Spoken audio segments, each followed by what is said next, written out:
Finally guys म जगन्नाथ मन्दिरमा पुगिसकेको छु। म जगन्नाथ मन्दिरको बारेमा तपाईहरुलाई देखाउन गइरहेको छु। दाउरा राखिरहेका छन् यहाँ परदेशमा अनि यताउता कहीँ पढ्न यहाँ दाउरा चढाइने गरिन्छ। यहाँ म जगन्नाथ मन्दिरलाई ढोक दिन्छु।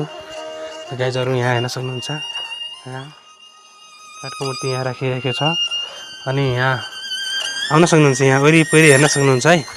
जगन्नाथ मन्दिरको यो ठुलो रुख यहाँ माथि ठुलो रुख छ। यहाँ ठुलो रुख छ। यहाँ यो सल्लाहको रुख हो अनि यहाँ हेर्न सक्नुहुन्छ।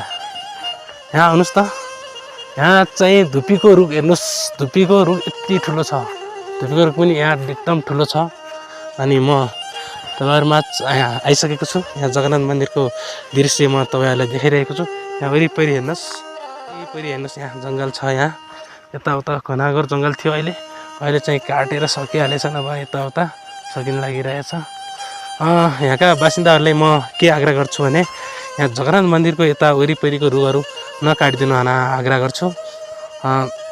किनकि यहाँ दृश्यहरू छेकिरहेको छ। यहाँ दृश्यहरू रमाइलो पनि देखिरहेको छ। यहाँ रुखहरूले गर्दा यो रुख वरिपरिका रुखहरू नकाटिदिन हुन आग्रह गर्छु।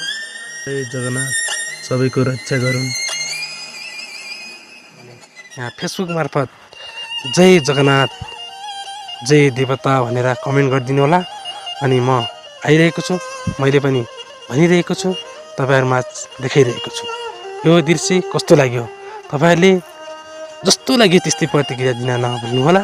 र यस्तै नयाँ भिडियोहरु हेर्नको लागि तपाईहरुले मेरो फेसबुक प्रोफाइललाई अनि फेसबुक पेजलाई लाइक अनि फलो गरिदिन नभुल्नु होला।